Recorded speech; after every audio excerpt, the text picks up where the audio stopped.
got a car there. Welcome to the God Squad. Live, I am so excited about our guest today. What's up, Dillon and Cruz? How are you doing? Are you making it through the apocalypse, as you say? I'm surfing the apocalypse every damn day, and the waves keep getting bigger. Y'all ever see those waves in Portugal that are like 85 feet or more, and they have to tow people in with a ski-doo or the wave runner thing? That's what it feels like in these United States of America, surfing the apocalypse. Yeah, it is wild. It is wild. But I am not going to waste any time getting into the show tonight because I am so excited about who we have joining us tonight. Let me go ahead and introduce this handsome gentleman. Our guest tonight is Jerry Koch. Not to be confused with any relation to the Koch brothers. I want to make sure I put that out there. Right. A veteran advocate and former MAGA activist whose remarkable story is one of deconstruction, resilience, and transformation. Growing up in Southwest Missouri, Jerry was raised in a deeply fundamentalist evangelical environment where faith, politics, and end times theology were tightly intertwined. Those experiences combined with years of exposure to conspiracy theories and political extremism eventually led him into the MAGA movement. But after years of personal research, self-reflection, and questioning long-held beliefs, Jerry has made the difficult decision to walk away. And today, Jerry is part of the Leaving MAGA movement, where he shares his story to help others who are wrestling with political and religious extremism. He's also an advocate for the homeless, domestic violence survivors, and trauma recovery, and is currently working on a book, and we hope we can get his first interview when that book is finished, chronicling his journey from fundamentalism and political radicalization toward a life grounded in compassion, critical thinking, and service to others. So without further ado, please join us in welcoming Jerry Koch to the God Squad. Hey, Jerry. I How's it appreciate going, Jerry? the invite. I appreciate the invite, Dillon and Desimber. Boy, there's lots of overlap, lots of overlap in that story with your story and mine. Although I never did, I mean, I deconstructed long before MAGA, but end Right. times theology and fundamentalism and right wing politics. Yep, that all Yeah. sounds real All the familiar. above. All Yeah. sounds Yes. real fucking familiar.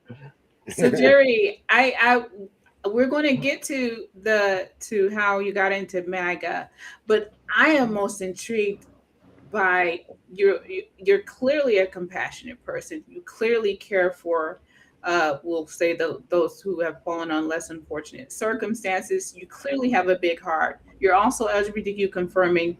I am trying to put in my mind how that all works with someone being in the MAGA movement in the first place. But where I want to start though is what would you like to tell us about your faith journey? I read your introduction and it says that you came out of a very conservative fundamentalist environment. Myself also Dillon. So we can identify with that. I'm so far away from that most people think I would call me a heretic or say I backslid, and then they probably would say the same for you.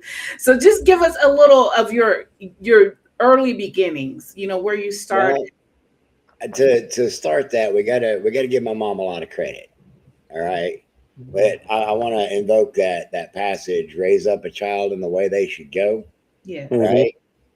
So up until I was like 8 years old, my mom was adjacent and an activist with the American Indian movement. She was part of the ecology movement. We're talking late 60s, early 70s. Yeah. Right? And then my dad visited some old college friends that he had moved to Sykeston to be close to, and they had moved to be closer to their family in Monette over in Southwest Missouri, out of the Boot Heel. And Dad went and visited, and he just fell in love with the Ozark Hills, and that's where we had to go. So my parents had started me on my Republican journey in '72 when they were actively campaigning for Kit Bond. And it just kind of like Dad wanted to get back into church, and so he grew up Methodist. And Mom had some exposure to the Southern Baptist denomination, but for her, Sunday school was an escape from a violent home. And so she never really got into the church thing. She didn't have any sort of compass in that environment. Dad met a Vietnam vet who hadn't been back very long. And my research has later told me that he was most likely one of those battlefield conversions, which is even trickier than a prison conversion. Sure. That gets industry book. But as far as my deconstruction goes, there was some restlessness going on. And Chuck got my dad into going around. We were checking out different denominations. You know, we went kind of like peaked at the Pentecostals, but they were kind of strange. You know, went and did a Mormon family night. Oh my goodness! Oh, this is while we're hanging out in a Methodist church, sort of. You know, and then we ended up at a full gospel businessmen's fellowship prayer meeting at the casino building out of the city park. And so there was some of that Holy Ghost revival going on. About this time, I'm like 9 years old, right? And Mom had always had some deafness in one ear. And there was this preacher, this traveling evangelist, who was over in the States visiting from Africa, right? And so there's this prayer meeting going on at the end of it, and the Spirit's moving, and he walks by and he just pokes his finger in her ear. She could hear. And that's all that it took for us to that's pretty persuasive. If you're half deaf in the ear, and then all of a sudden somebody sticks, well, right? First of all, sticking their finger in your ear is a little bit untoward, but that's what got us into the Assemblies of God Church. Yeah. And Hal Lindsey's like Great Planet Earth, you know, that came out in 78. So what I got, by 74, by 74, I was into Royal Rangers, the youth group, the boys youth group, kind of like Boy Scouts, but with a militant Christian flavor. Yeah, I'd not heard of that before. I know that different churches have things like that, but you know, right. And this is and the Assemblies of God does not officially recognize themselves as a denomination, although they fit all the criteria to be defined as a denomination. They want to claim that non-denominational, but they gave themselves a name. Anyway, there was a whole lot of sense that didn't make. There are a whole lot of things early on that just didn't make sense, but you don't question, right? No. Respect your elders, the pastors, the authority, and because they act like if you questions, you're questioning God, right? And so we had rapture doctrine, and we did all that speaking in tongues. You know, glossolalia was a big deal for us, and laying on the hands and slaying in the spirit, and purity culture, rapture culture. Shame was, but in our church, the shame was subtle. It was subtle. I mean, anybody who was inside the church could pick up on a shame message that was dropped, but anybody outside wouldn't pick up on it. And that's one of the things that I appreciate about Tim Whitaker's work, because I don't have the brain space anymore to sit down and do that, to try to pick out and translate the nuances for people. Yeah. I'm to a point, it's like, okay, here, go check them out. Yeah. Somebody that's got more bandwidth for this nonsense. Right. Because it just, like, you know, with Hal Lindsey, he was preaching this nuclear Armageddon, like Jesus in the last days. And this is in the Cold War. Right. Yeah. Oh, yeah. Yeah. And so so we got the Red Scare going on, and we got Hal Lindsey's prophecy rolling around the church. We were already tearing apart the book of Revelation, looking for signs, you know. We just knew we were in the end days. And that's what got me off into the military. And then after I got into the military, I got an opportunity after I got away from my dad, got away from the church, got out of that little farm town. I wound up in my first permanent duty station was in Albuquerque, New Mexico, at Kirtland Air Force Base. And I went and found me a little New Age bookstore. Because my mom was a journalist. She was a newspaper lady. And she was like, Of course, this is way back before we had the internet. So she took me to the library. She's like, question everything, including the answers you find. Yeah. That's a good one. That rule, that practice, that adherence was key in my deconstruction and de-radicalization. Wow. Yeah. That's, I mean, Okay. that's an important life one, lesson right there. Yeah. You gave your mother credit, and it sounds like it's well deserved. She said, and this, I'm going to repeat this just in case for those who didn't hear, for the people in the back, question everything, including the answers you find. And one of the reasons as a student, and also, Dillon and Desimber is a theologian himself, and I am a theologian in progress, I guess to say. I've definitely been teaching and preaching for years, but I'm just now finishing up my degree in seminary as we speak. Is what I have learned in my process of education and discovery is you have to question the answers, especially because who's giving the answers, what is the source, and where they come from, and why that answer, and who does that answer serve? Right. Who benefits? Who benefits from that specific answer? Right. And what I find is that most Christians, and I'm very comfortable with saying most Christians do not ask questions. Right. They don't question the Bible. They don't question the preacher. They don't question the doctrine. They don't question the dogma. They don't question anything. They have a saying, if God said it, that settles it. But did God say that? Right. Yeah. Or did it's in the Bible, that don't mean God said it. And just because it's in the Bible, that doesn't mean God said it. Well, and the Assemblies of God Church is King James only. Yeah. And in the mid to late 70s, there were two issues that were going on that nearly split the church. One more so than the other.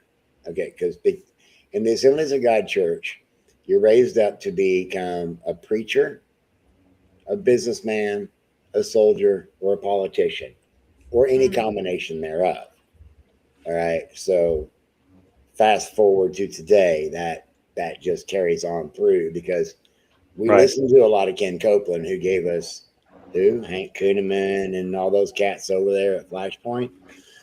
Anyway. Yeah. I featured Hank Kuhneman on this show as the representative of fundamentalist fuckwittery, and that dude had a collar on that looked like he was coming straight out of 1740 or something. Like it was bizarre. A lot of oh man, and some product in that hair. So slick. They'd be so slick. Yeah. But Hank Kuhneman, good Lord. Yeah. But it progressed from there. Once I started questioning things and I started going out and living life and making my own choices, but I was still carrying a lot of trauma with me. So there was risky sexual behavior, there was substance use, there was addiction, the whole usual pattern, Yeah, trauma does that to people a lot of times. Yeah. Right. So it's taken a lot of work to get to where I am, but what really got me started on questioning everything that I thought I knew was when Paula White was calling angels from Africa and South America. They still ain't got here yet. That's right.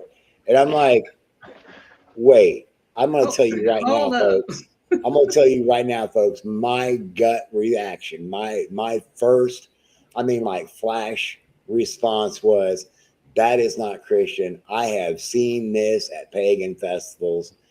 No, this is not right. What the hell is going on?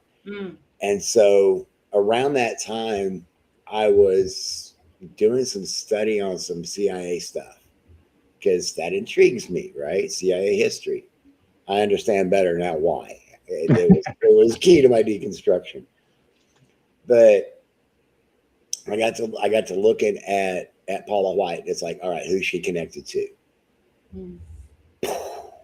All right. Yeah.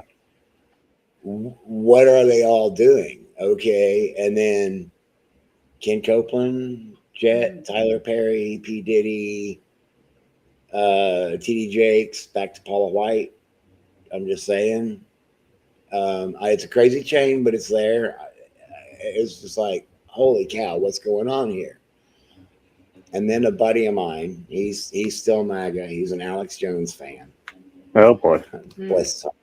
Bless his heart. But critical anyway, thinking ain't high on the list for folks that are listening to Alex Jones for any reason. This cat and I did a lot of streaming together. We were doing like Conspiracy Friday shows together because that's the kind of thing we enjoyed doing. And as I'm running down the CIA trail, he's like, "Hey, out of curiosity, have you looked at what they are doing in in the Southern Hemisphere, and why they're pushing so many people north?" And I'm like, "I could look. I mean, I'm kind of working on that already anyway." And this time, when I landed at Colonia Dignidad again, because Operation Condor was headquartered out of Colonia Dignidad in Chile. This time I landed on a name that I thought I'd heard before, but I wasn't really sure. William Branham. William Marion Branham. I'm like, okay, hold up. Because Colonia Dignidad was a Nazi colony. And I'm like, there was this other channel that Rare Earth that did an episode about a Nazi colony in Guatemala.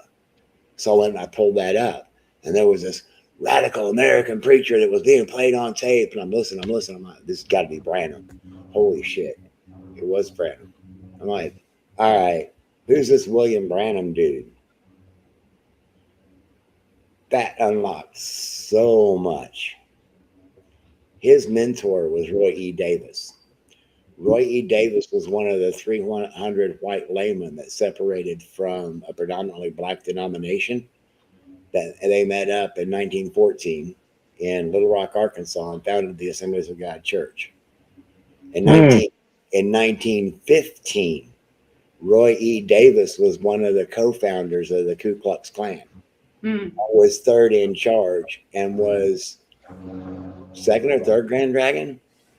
But the way Branham got into position was the feds actually arrested Roy Davis from behind the pulpit while he was in the middle of a sermon because of his Christian identity doctrine that he was spouting. And like within a couple of weeks, William Branham shows up on the scene, and he got hooked up with a whole bunch of Nazis and Klansmen, and I'm talking genuine uniform wearing Nazis. And then so we start getting into the German American Bund is involved, and then the CIA later gets tangled up. And I don't know if you're familiar with a book titled The Gospel of J. Edgar Hoover. I've heard of the book, but I've not read it.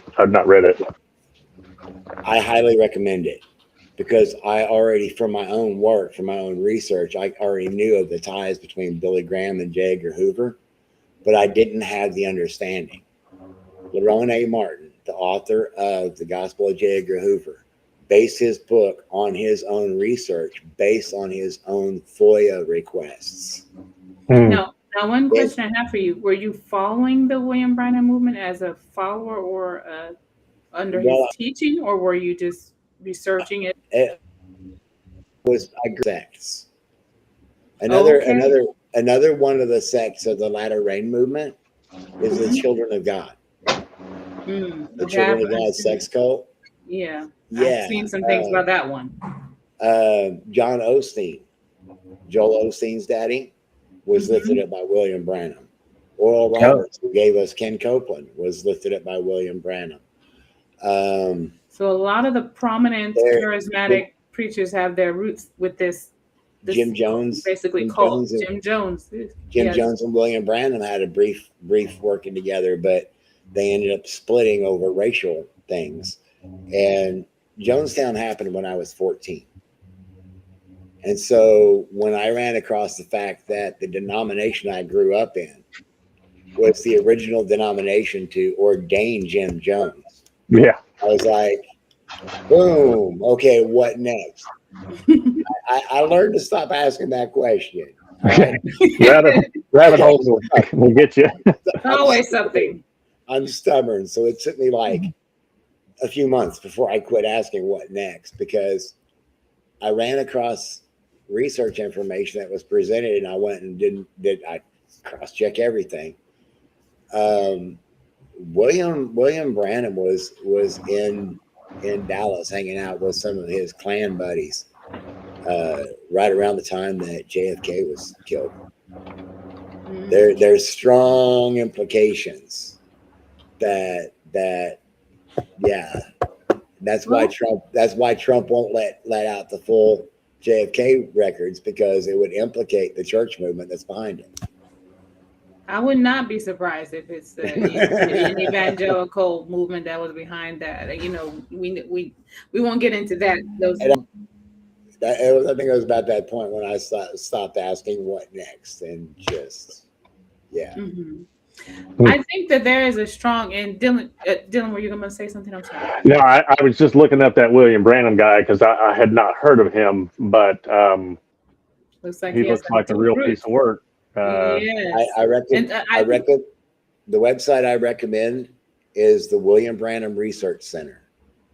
Okay. The book that actually, so John Collins does some great work. He's got a great team over there. He's got a book, a series of books called Weaponized Religion, all about the latter rain movement. And he's got one particular book, Weaponized Religion, Latter Rain to Colonia Dignitat. But we'll come back to the whole. We can come back to Operation Condor and why that's such a pet peeve for me. Well, something I want to address right quick that I think is significant.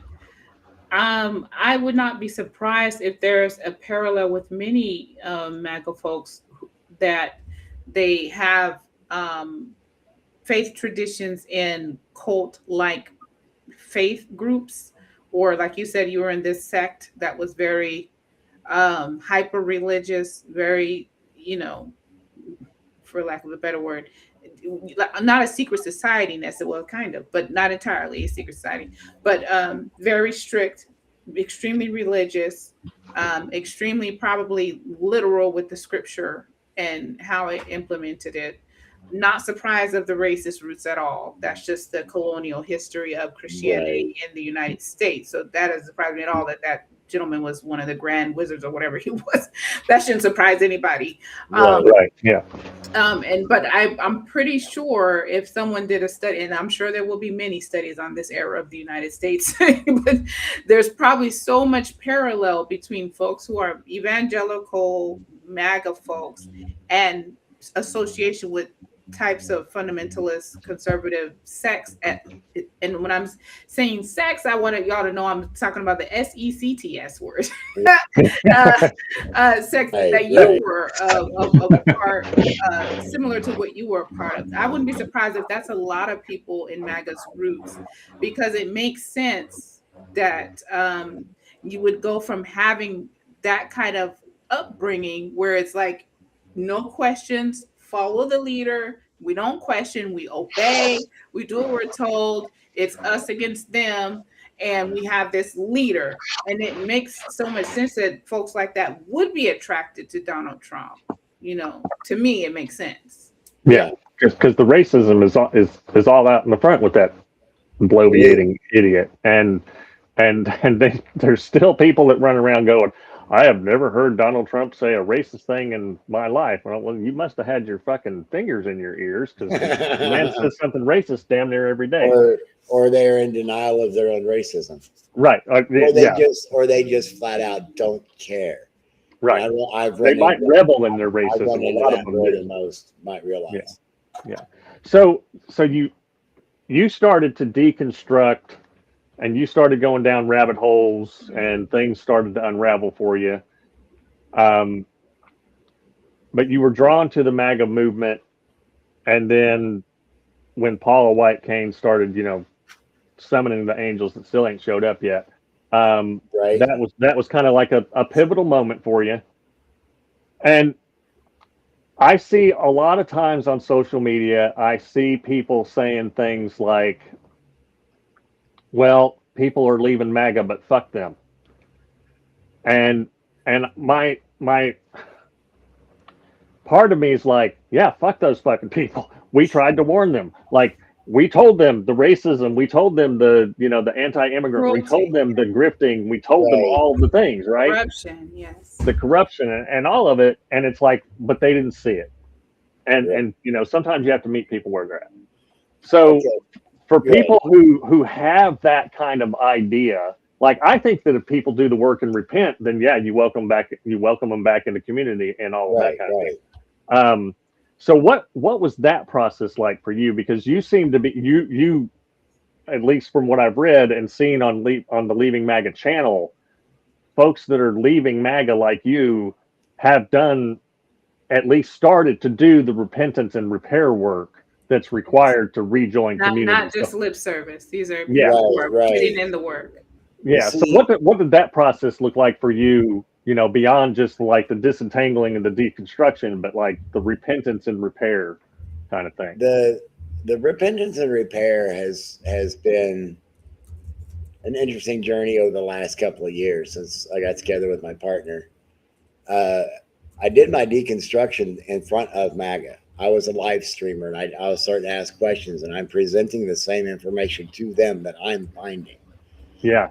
Right. And because of that, a few people came out. But once I got to the point, it's like I can't do that anymore. I've like I was saying in the pre-show, I've gotten involved with an ELCA church, Evangelical Lutheran Churches of America. They're a progressive church. We're accepting and affirming, one of 3 congregations in St. Louis.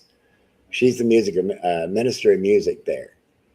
And me being the advocate that I am and going in and listening to these people, them understanding that I have these faith-based traumas, they don't try to push anything on me. They accept me because I'm generally a good person.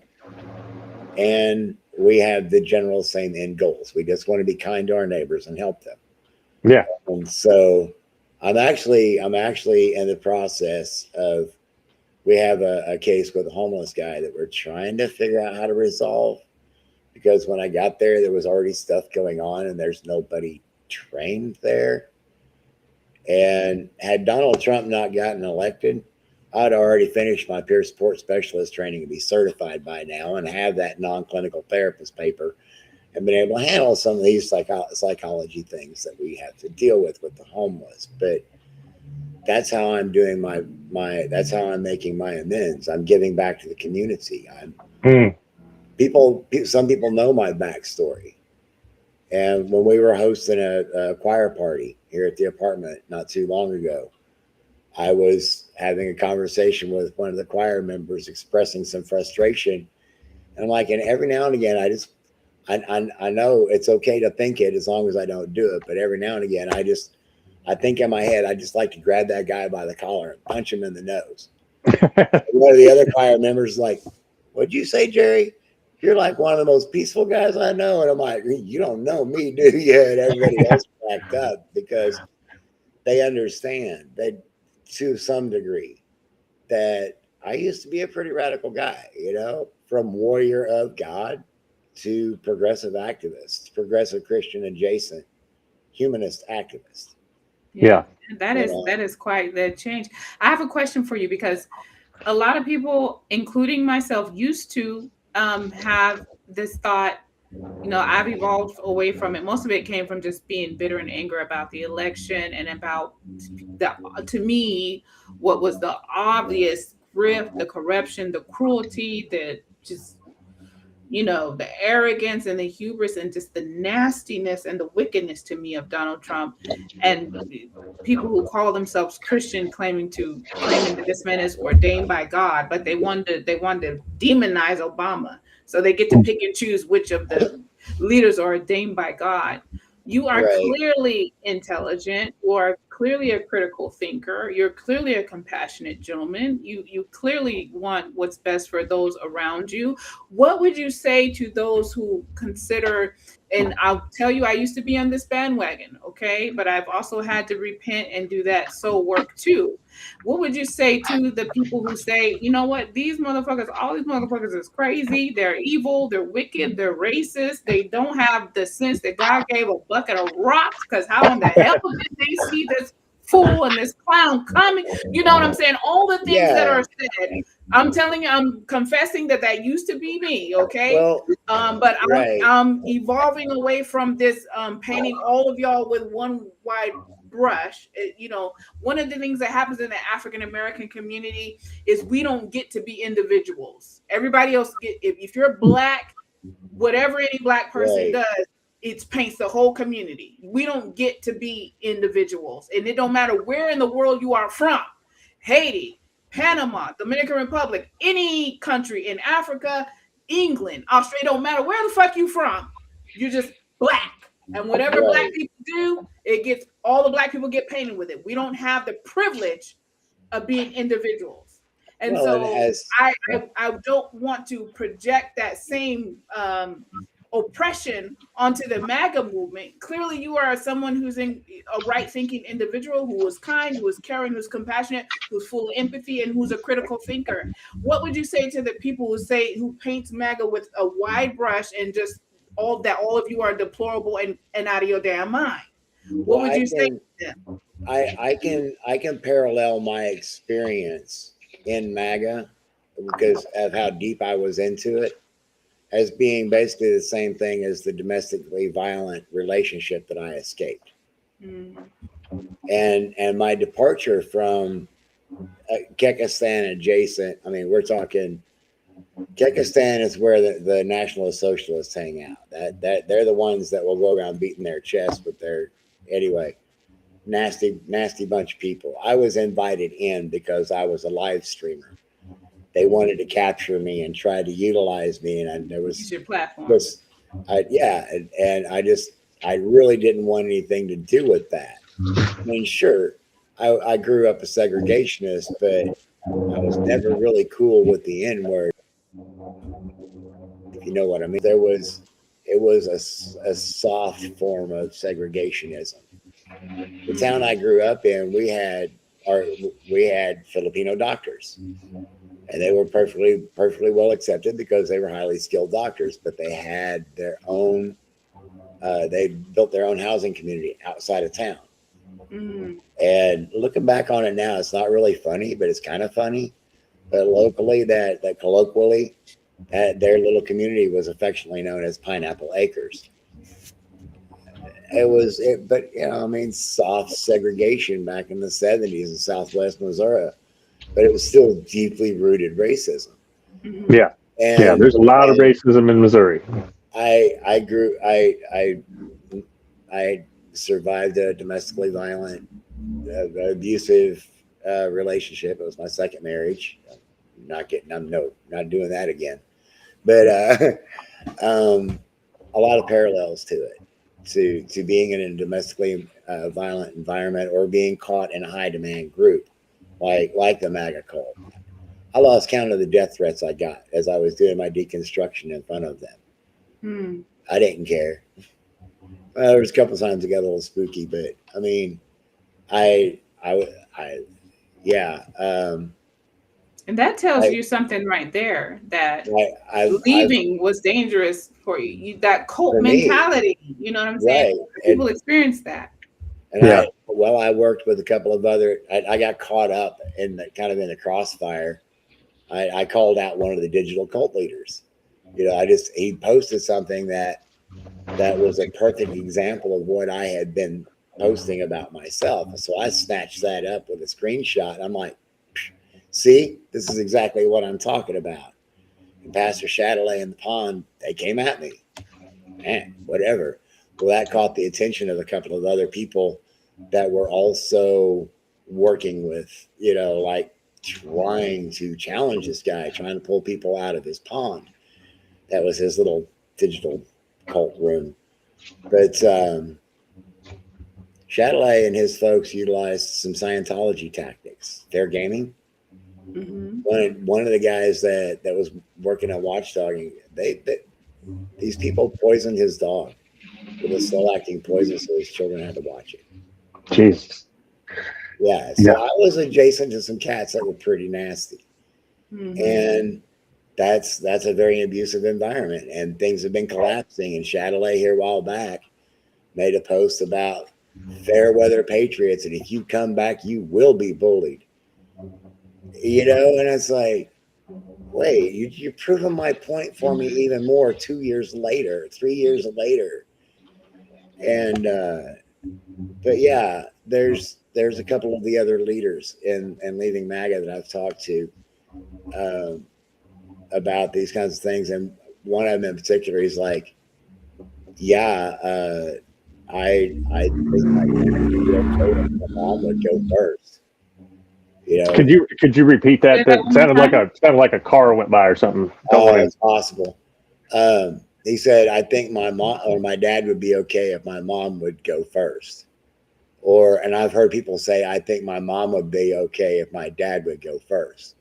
Because, like, one partner is questioning, the other one is just so emotionally and psychologically and possibly even financially invested, they just can't let go. Yeah, the cognitive dissonance has it.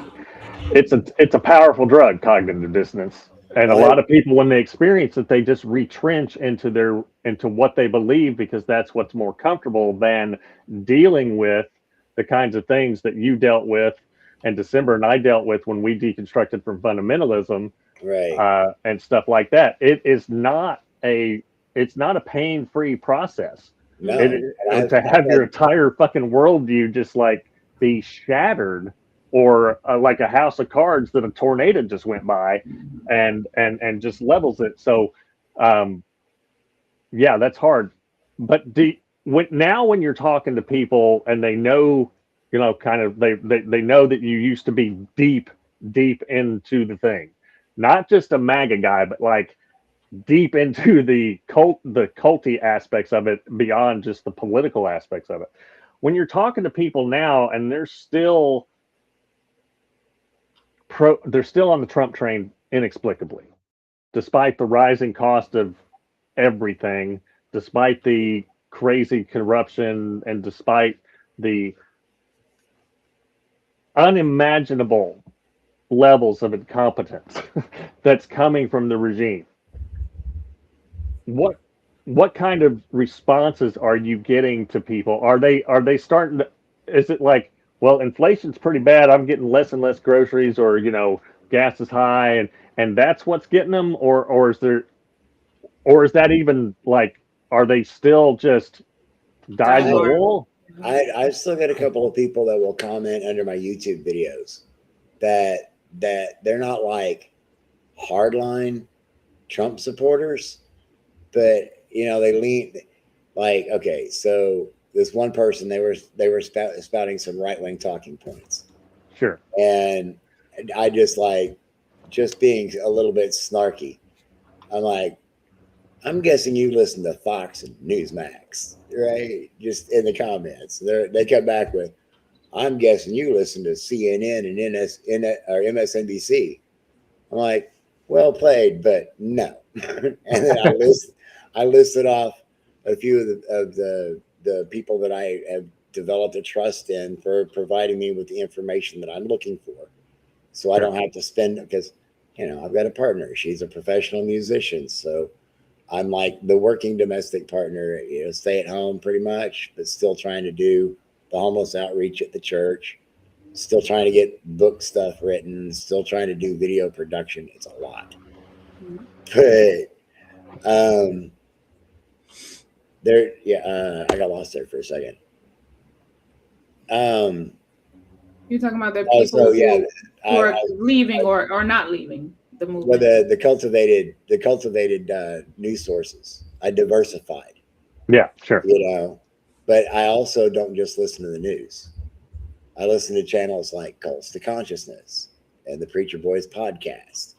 And I used to listen to a lot of the Mormon Stories podcast. I don't have that kind of time investment, that I can invest anymore. But I diversified my information resources and I got really, really deep into the ex-cult community, trying to hear everybody else's stories. Yeah. And me, myself, I got into comparing different cults. Like, what do the Rajneeshis believe and compared to the Raelians or the Church Triumphant and True? Elizabeth Clare. Anyway, that's how I got through the deconstruction. As far as like interacting with people, it just generally doesn't hit all the way through. A lot of them it's like they almost get there, or they're just talking Fox style talking points. Mhm. So it's still kind of not an impenetrable wall, but it's still hard to get in. Yeah, and I've been out of MAGA for 3 years now. Well, it'll be 3 years the end of next month, and I think it almost feels like I've pulled out as many as I can. But then again, I'm also moving my field to the street. Yeah. I'm taking my message to the street because there's only so much you can do in the digital environment. You really can't make real change in the digital environment. Yeah. So Let me ask you this. What would you say, looking back over your time with MAGA, you say you're 3 years out now, and I totally get when you say that it was similar to like a domestic violence type situation, because when I look at what Donald Trump does to his followers, he gaslights them. I'm going to release the Epstein files. I'm going to end this war in 24 hours from in day one. I'm going to have costs down. None of that shit has materialized. And then when you question it, he will call you stupid. Right. So you're stupid if you think that this is affordability is a hoax. Was it a hoax when you was running on it? Right, yeah. Was the Epstein files a hoax when you were saying you were going to release him? And then if you go against him on the record and 10 toes down, then you are a traitor to the country. Look at Marjorie Taylor Greene, Massey, the other guy, you mean Marjorie Taylor Cassidy. Brown? Yeah. Yes. You know what I'm saying? It's just it has so many parallels with the domestic violence relationship. But looking back over your time in MAGA, my question is, what would you say is your greatest regret about the time you spent with MAGA? If someone says, you know what, the greatest thing that I'm redeeming myself from right now, redeeming the time, what would that be? If you said, this is the thing I regret the most about being part of the MAGA movement, what would that be? Some of the violent rhetoric that I not only echoed but contributed to. Some of the ideas that we get in talking about on some of the panels, and Cold War vet, and when I was experiencing domestic violence, my look up was studying human torture, or the history of human torture, or every culture that I could find. And so when it came to being part of an environment that is just absolutely loaded with apathy and fueled by fear, and given a target to hate because it's unholy. Yes. It's demonic. Drape it in God. Right?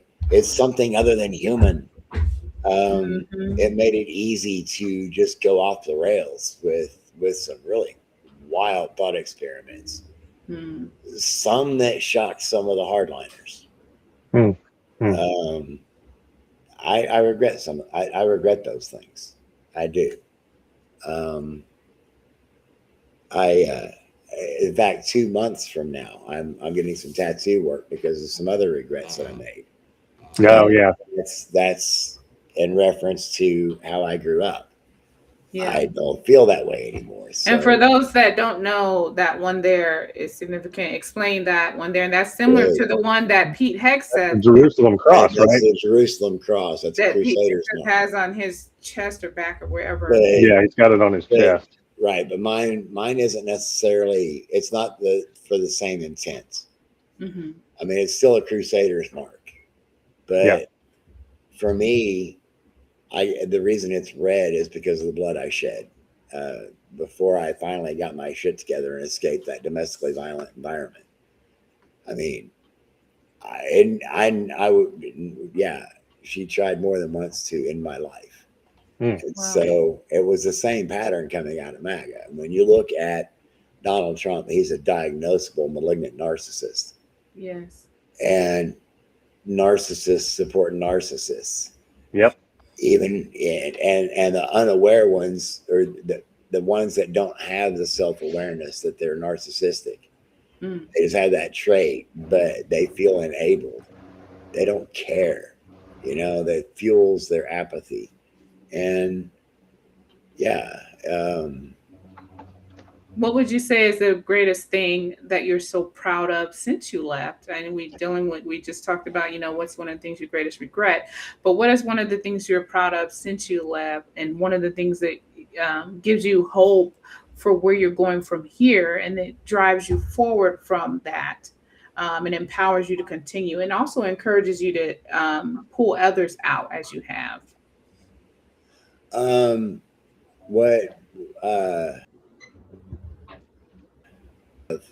Since I've deconstructed and worked on getting my life together, is that the support network that I have recognizes me as the pacifist that I want to be. Yeah. Yeah. And that's huge. That's huge. They see who I am without remembering the scars that are underneath. Yes. So just accepting you for the evolution that you're making, accepting that it's genuine, that it's real, that you mean it, and where your heart is now, not judging you and holding you back to where you were. Right. When I landed in that little church almost 2 years ago, they weren't quite sure how to handle this verbose and rather loud by comparison guy in his Air Force Cold War jacket, and they're a bunch of, they're lifelong pacifists. They just didn't know how to handle me. And like within a year or so of being there, a little over a year being there, it's been somebody came up to my partner and told her that we're a power couple in the church. That's wonderful. That comes with a lot of responsibilities I didn't know about until this But also, you know what? Let me say something to that too. Your lady friend who, what's her name? Amy. Amy. Shout out to you, Amy. Shout out to you, sis. It's important who you link up with, right? Who you're yoked with. That's so important. There's a lot of folks who are following behind the MAGA movement because their husband is in it, or they feel like they have to because of who they're married to. And it's so important that you're linked with a like-minded, individual. That actually the scriptures speak to that. How can two walk together unless they agree? And I'm so happy for you and for Amy that you have found each other in a place where you're evolving ever and more toward the grace and love and mission and ministry of Christ.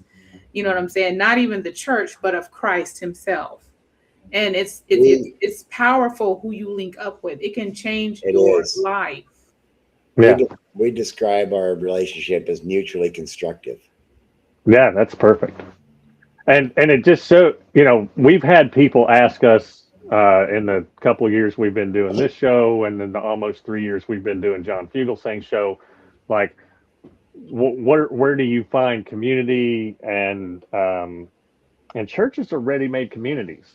And it's really, when you deconstruct from a fundamentalist style belief set like the three of us all have, walking back into a church can feel like, nope. PTSD. There's a real religious trauma there. But sometimes, and I've experienced this too, when I decided to go to seminary, I hadn't been to church in 12 years. And then I found a church, and it was tiny, and the pastor was flamboyantly gay, and the other one was a woman. And they didn't know me from Adam's dog. And I went one time, and then I skipped a couple weeks, and the pastor walked up and knew my name after a 1-minute conversation that we'd had 2 weeks before that. And it fucking floored me. It just floored me. And then I continued to go to that church up until COVID kind of came, and then that church like so many others, disintegrated. But what I hope people are hearing from your story, Jerry, is that nobody's irredeemable. Right. Now, I struggle to think that Nazi little shit weasel, Stephen Miller, is redeemable. That ugly little fuck, as whoever said, he's going to have some kind of powerful road to Damascus meeting, and I don't see it happening. But as an advocate against human trafficking, I had to accept we can't save them all. Right. But your story is powerful because you were so deep in it, and then you found love, and then you found spiritual community, and it can happen. And so I would encourage people who are wandering around like headless chickens, like I happen to be most of the time. Find that spiritual community. It doesn't have to be a ELCA church or a UCC church. It doesn't have to be a church, period. But some kind of community and support. And thank you for doing the work, man. There's Amy. Hey, Amy. She just got home. Hello. We've heard very good things about Amy so far tonight. Well, thank you. Thank you for being part of the journey, part of the evolution. It's been it's wonderful. Pleasure and honor. Well, the way his eyes lit up when he saw you. Right. That's the good stuff right there. That's the good stuff right there. I'm so proud of you both. But Jerry, I just want to say, from someone who used to, and I'm trying to not be this person that paints with such a broad brush all of the MAGA movement, just to say thank you for doing the work. Thank you for thank you for choosing the truth. Yeah. Thank you for choosing to be uncomfortable. Yes. Okay. Yes. Because the deconstruction is uncomfortable. It's so uncomfortable. It's so uncomfortable, and people don't get that. They're like, "You walking away because you want to sit, motherfucker." Give it a shot. Yeah, you feel. The courage. If you want to grow something in the garden, right? What is one of the essential things? Compost, right? Yes. And you have to turn the ground over. People want change without getting dirty, and that doesn't happen. That's right. What I'm saying? Right. That does not happen. Thank you for doing the work, Jerry. Thank you for having the courage. And not only that, thank you for agreeing to come on here and just to show us, because like I said, you're a blessing and a breeze of fresh air, because we have a tendency to talk so bad about MAGA, right? But I'm mature enough to know that not everybody who is MAGA and not everybody who is voted for Trump is a wicked, racist, ridiculous, running around in the dark prick and asshole. I'm mature enough to know that. It is hard sometimes. I hope I get there someday. Yeah. But it is hard. It is hard. It is so hard not to be judgmental, and it's so hard not to just like throw everybody in a box of deplorables. But what helped us not to do that is having conversations like this. Right. With people, absolutely. With real people, not bots and not keyboard warriors, on the other side of wherever social media dimension. Right. Human beings. We got to understand there are human beings on all sides of this. There's a human on all sides of this. Thank you for your humanity. Thank you for your honesty. You're welcome. Thank you for your empathy. I'll tell you one of the things that'll melt the heart quicker than anything else. And it may take a little while for the warmth to start setting in. Just a little compassion. Yep. Recognizing the other person as a human. Yeah. That can break down a lot of walls. Absolutely. Well, I can tell you what, having you on here tonight has helped me. Yeah, I have two, believe it or not, I have two uncles that are MAGA. Two, not one, but two. And when I tell you, I wanted to kick both of those clowns off the high edge of a cliff, but I just found it was easier to go no contact with my MAGA dad. Yeah. And sometimes that's the only way. I had to make my choices for me. Yeah, I'm holding myself accountable for my actions in the past, but I'm also moving forward and trying to do better as a person. And I have found other people that want to look. At the end of the day, I don't care if you pray or not. And if you do pray, I don't care who you pray to. right. As long as you're a human treating our fellow humans like humans, we're probably going to get along. That's right. That's right. Well, I want to bring a little bit of good news because it's been a tough news week, but there have been a couple of items today that were actually good news, and so one of them is that Katie Fang used to be on MSNBC, and now she's part of the Midas Touch Network. She's also an attorney.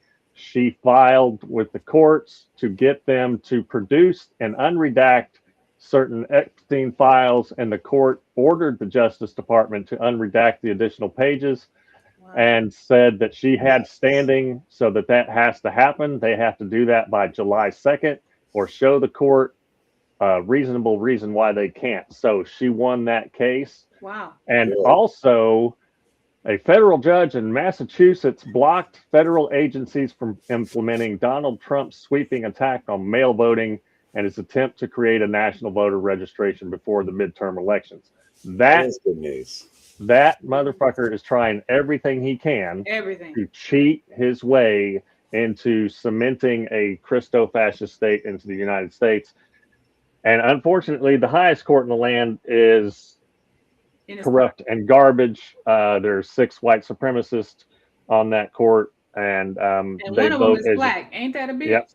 Yeah. And one of them is black. If you ask him is he black, he probably have to pause and think about it for a minute. He gonna say, "No, I'm Clarence." Right. As I heard Zora Neale Hurston say, not all kinfolk is skin folk is kinfolk. Right.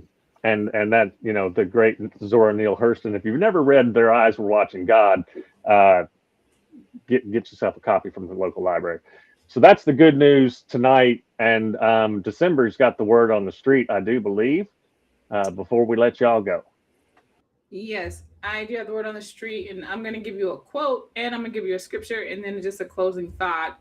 The quote is coming from Albert Einstein, who's been attributed to this.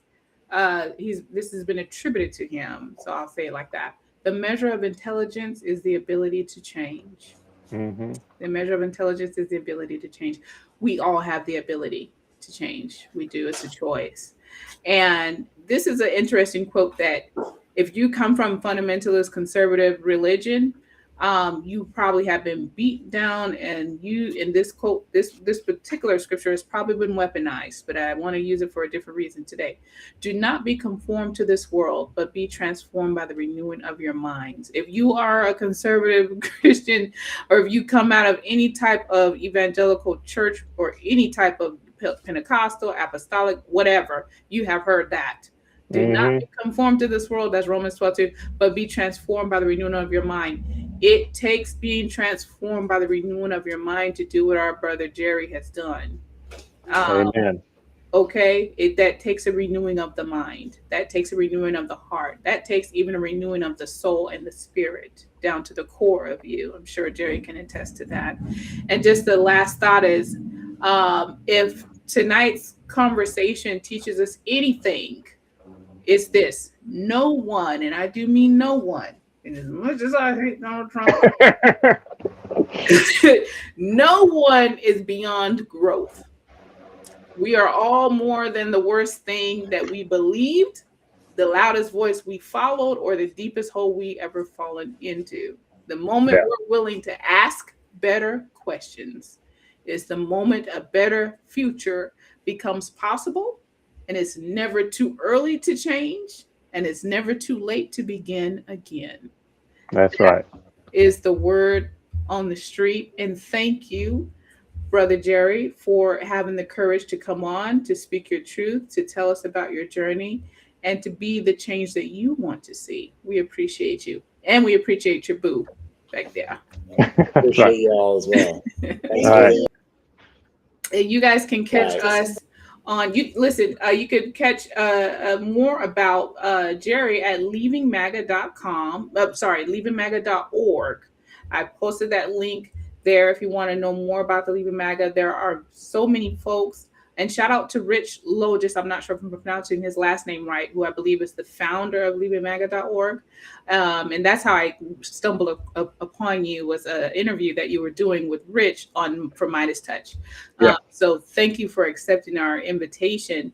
There's many that are like you. And I will also just say this: if you are part of the MAGA movement, or you even voted for Trump and you're ashamed by that, shame doesn't do much for anyone if there's no action behind it. You know what I'm saying? And you don't have to live in your past any more than the rest of us do. Okay. You don't have to be a prisoner to your past any more than the next person. And Jerry is proof of that. All it takes is waking up and deciding, I'm not that person anymore. I don't care what you saw me post yesterday. I don't care what you heard me say. I'm not that person anymore. And I'm going to prove it to you. That's right. On the other side. That's right. The only person I have to be better than is me yesterday. There you go. That's the one right there. That's the one right there. Hey, we got Reverend Mark Sandlin on the show next week, if I remember my calendar right. So y'all tune in for that. We've got a guest every Thursday in July.